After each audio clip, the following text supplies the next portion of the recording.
Hi, my name's Karen DeQuine. I've been a teacher at Valley for 14 years now, and I teach in ceramics and in the visual arts.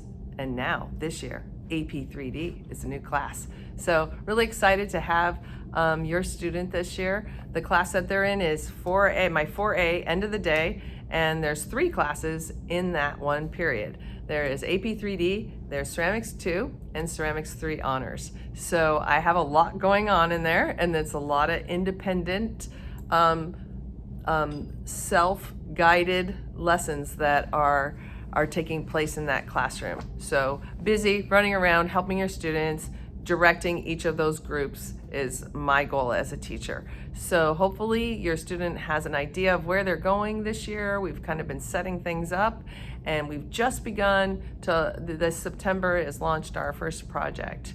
I know they're gonna have a good time. That's my goal, is that they really enjoy their art. They're all creative, like myself, I love it. So it's nice to work with advanced students because they always love it too. So we get all excited for things together. But my biggest joy is just knowing your student, watching them develop as an artist, but more importantly as a person, and just seeing their hearts and being able to speak life into them, being able to share my faith with them, and how that governs how I live my life. So that's the main things. Those are the lasting things.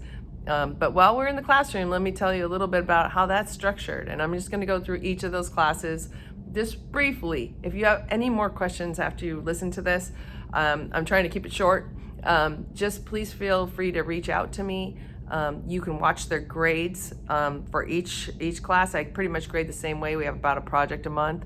All the projects take a long time, so there's progress grades that are put in there that should really, and there's individual 5 points a day that students are given for cleanup, for work ethic, and for how they're managing their time, their space, and their materials. So if you see anything less than every day is 5 points. If you see anything less than that, there's something probably not that they're not doing the best on. So that's a good monitor for you as those bigger grades come in at the end of each month, because the projects take so long. So any concerns, please reach out. Okay, here we go. AP3D, that's a new class this year, and really excited about it. I have a lot of kids and a lot of materials, and they're off to the races. It's very independent. They work on an inquiry that they have come up with, something that's personal, driven by their own interests and their own ideas, and they all have to work together towards this common investigation that they're working on. The AP, they all have access to the rubrics. This is all on my Moodle site, and I've been talking about the rubrics with them, and I grade according to the rubrics on the AP, so looking for written evidence of their investigation, how they're working with materials and exploring materials, and how they're refining their skills. So there's a lot of stuff in there. So their creativity and everything they're doing, I help them document in a digital portfolio so that they are ready to submit to the AP at the end of the year in May. Goes fast, so we have about a project a month, so they have to stay on task. They'll be taking work home. They have to take work home in order to stay up with the number of projects that we have done, which can be difficult because the materials are huge and larger. So I am available after school for them. If you have any questions, reach out. Thank you. For my Ceramics 2 students, I'm jumping to Ceramics 2. They are my little graduates of Ceramics 1, and their class is a little more structured. Again, these are all in one period, so it's kind of crazy.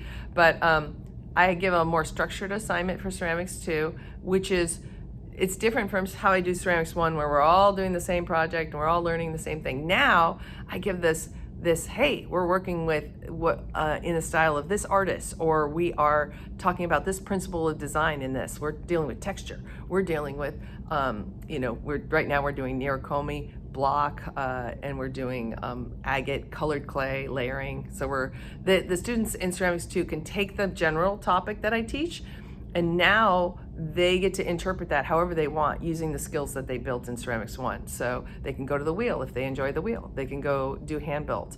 But the level of work has to be more advanced than Ceramics 1, so I have a separate rubric for them.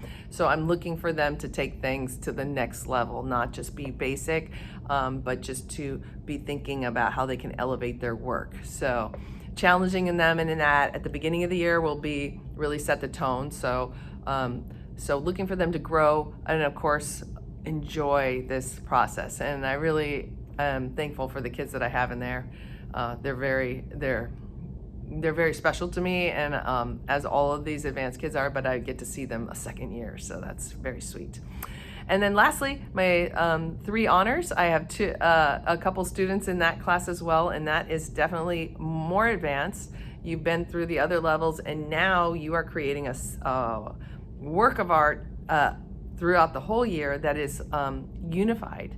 So it's very much an independent study. You are kind of on the same path as a AP, yet it doesn't have all the strict rubrics, so you get to really explore what you want to do. It can vary, but you get to enjoy and develop a body of work at the end of the year that it should connect and speak to your personal interests and what you're doing in ceramics.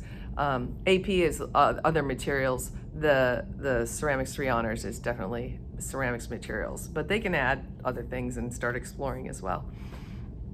So everything, I would say all the grading and stuff is pretty self-evident because of the rubrics that I have there, and I look forward to this year.